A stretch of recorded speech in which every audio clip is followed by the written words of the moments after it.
the cowboy said. Never hungry again. Asterisk, asterisk, the wind howled across the empty prairie as snowflakes drifted like lost spirits. The cowboy, Cole Hartman, pulled his coat tighter and nudged his tired horse forward. He wasn't planning on stopping anywhere that night until he saw the faint glow of a fire flickering inside an abandoned line shack. Something about the glow felt wrong, too weak, too desperate. He dismounted quietly, boots crunching through frost, and pushed the crooked door open. That's when he saw them. A young woman no older than 30, curled protectively around 5 trembling children. Their cheeks were sunken, their hands shaking, their clothes thin as paper. The fire was nothing more than a dying ember. Cole froze. The youngest child lifted her head and whispered, voice barely a breath, "Mama, I'm cold." The woman's eyes snapped open in fear, expecting danger. When she saw only a weary cowboy, her shoulders sagged with exhaustion. Cole spoke softly. "Ma'am, you're all right?" Her lips quivered. She tried to speak, but emotion strangled the sound. Finally, she forced out the words that hit Cole harder than any bullet ever had. "We haven't eaten in days." Cole swallowed hard. He had seen hunger before, but never this close, never this raw. Something in him, something old, something honorable rose up like fire. "Not another night," he said firmly.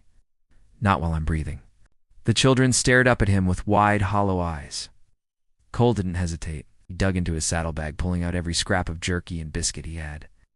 It wasn't much, but to them it was a miracle. The children ate in silence, too hungry to talk, too grateful to stop.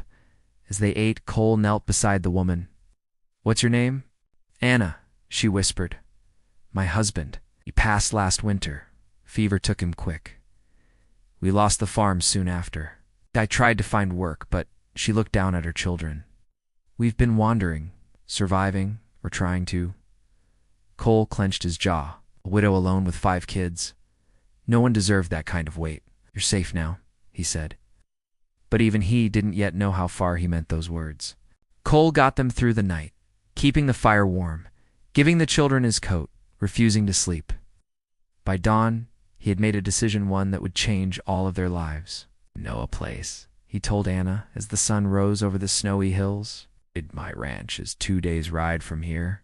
Plenty of food, plenty of room. You'll come with me?" Anna blinked in disbelief. "We can't take your charity." Cole shook his head. "Charity? Ma'am, you've survived storms that would have killed most men. You ain't someone I pity, or someone I admire." Her eyes filled with tears, real tears, warm tears. She hadn't heard words like that since her husband died. "Please," he added gently, "let me help." She nodded. The journey was slow, every mile a battle. The older kids walked, the younger ones rode with Cole. More than once, he lifted them into his arms to warm their frozen fingers. Anna watched him silently, growing more grateful and more confused by the hour. Why would a lone cowboy do all this for strangers? On the second night with the children asleep, Anna whispered, "Why us, Cole?" "Ah!" He stared at the fire for a long moment. "When I was little," he said softly, "my ma starved so my brothers and I could eat. I didn't realize it until she died. Since then, I swear if I ever saw hunger in a child's eyes, and I could stop it, I would." Anna covered her mouth, overcome by emotion. Cole looked at her, eyes steady, voice firm as iron. "You and these little ones," he said, "will never be hungry again." When they reached Cole's ranch, the children gasped. It wasn't grand, but it was a live smoke, curling from the chimney. Cattle grazing the snowy fields, a big barn standing strong against the winter wind. Cole's ranch hands met him at the porch, puzzled. "Boss, who are they?" Cole placed a protective hand on the oldest boy's shoulder. "Family," he said simply. "Ours now," no one argued. They'd never heard Cole use that word before. Within days, the ranch transformed. The children filled the house with laughter that hadn't been heard in years. Anna cooked meals, real meals, her hands steadying as warmth returned to her spirit. Cole taught the boys to feed the horses, taught the girls to gather eggs, and made sure every one of them ate until they were full. For the first time in a long time, Anna watched her children smile without fear. One evening after supper, she stepped onto the porch where Cole was watching the sunset. "You've saved us," she said quietly. Cole shook his head. No, ma'am. You saved yourselves. I just gave you a place to rest. She moved closer. And what if this rest becomes home? Cole looked at her, then really looked at her. The strength in her, the courage, the hope slowly returning. I'd like that, he said. He paused, then added with a shy grin, a lot. Spring came, bringing green grass and new beginnings. Anna and the children stayed not because they needed to, but because they wanted to. They worked the ranch, rebuilt the barn, planted a garden, and filled the home with love that Cole had never known he was missing. 1 year later, on a warm summer morning, the oldest child tugged at Cole's sleeve. Are we really never going hungry again?